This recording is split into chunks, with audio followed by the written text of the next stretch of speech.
भोंदूगिरीच्या जाळ्यात अनेकांना ओढणाऱ्या अशोक खरात याच्या अजब मोहमायेचा आणखी एक धक्कादायक प्रकार समोर आला आहे। शिर्डीतील 2 प्लॉटची चर्चा ताजी असतानाच आता कोपरगाव तालुक्यातील काकडी शिवारातील साईबाबा आंतरराष्ट्रीय विमानतळाच्या हाकेच्या अंतरावर असलेल्या तब्बल 5 एकर जमिनीचा व्यवहार उघड झाला आहे। विशेष म्हणजे खरातला केवळ 2 वर्षांपूर्वी विमानतळाकडे जाताना हा प्लॉट आवडला आणि थेट खरेदीची प्रक्रिया सुरू केली अशी माहिती आता समोर येत आहे। शिर्डी विमानतळापासून जवळच असलेल्या काकडी शिवारात ही 5 एकर जमीन आहे। 2 वर्षांपूर्वी अशोक खरात या परिसरातून जात असताना त्याला ही मोकळी जमीन दिसली आणि त्याने ती खरेदी करण्याची इच्छा व्यक्त केली।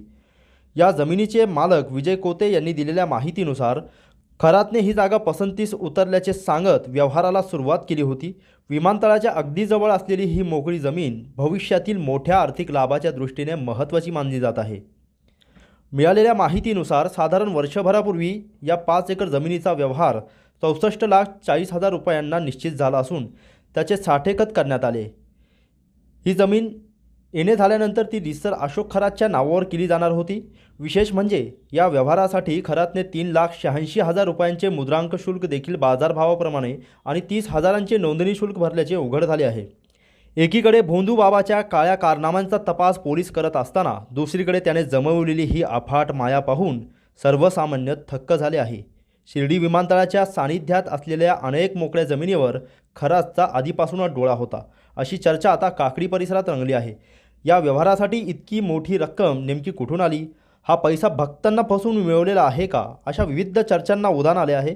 दरम्यान भोंदूबाबाच्या प्रकरणात पुढे नेमकं काय काय घडतं याकडे आता सर्वांचे लक्ष लागले आहे। नेमकं काय तुमचा व्यवसाय आहे शिर्डीत आणि जो अशोक खरात आहे भोंदूबाबा याने काकडीजवळ जी जागा घेतली त्या जागेचा तुमचा नेमका संबंध कसा आणि संपर्क कसा? नमस्कार, ओम साईराम। मी विजय कोते। तर गेल्या 25 वर्षापासून साई निर्माण म्हणून आमचं काम आहे आणि रिअल एस्टेट क्षेत्रामध्ये या 25 वर्षात आम्ही हे सर्व काम करतो। तालुक्यात या जिल्ह्यात आमचं काम बऱ्यापैकी चांगलं आहे आणि आपण जर बघितलं तर एअरपोर्टच्या समोर देखील आम्ही हा प्लॉट 10 वर्षापूर्वी घेतला होता।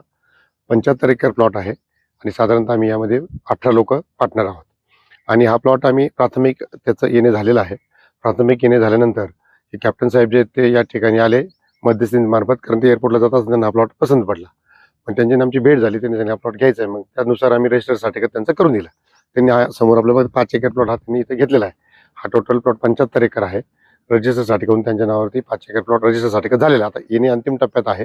आपण बघत आहात रोड, स्ट्रीट लाईट, ड्रेनेज या ठिकाणी सगळं झालेलं आहे आणि आता अंतिम टप्प्यात त्याचं येण्याचं काम होऊन जाईल आणि येणे झाले की त्यांच्या नावावरती तो प्लॉट होऊन जाईल। हे कॅप्टन खरताना काही आधी परिचय होतो का तुमचा किंवा काही अगोदर? नाही, काही अगोदरचा काही परिचय नाही, परंतु या माध्यमातून त्यांचा 2दा परिचय झाला। एकदा ते प्लॉट बघायला आले आणि एकदा रजिस्टर साठेखत करण्यासाठी कोपरगावला, अशा 2 वेळेस त्यांचा आमचा संबंध आला। कोणत्या वर्षी हा सगळं साठेखत झालं? हे जस्ट आता एक मागच्या वर्षात झाला असेल साधारणतः।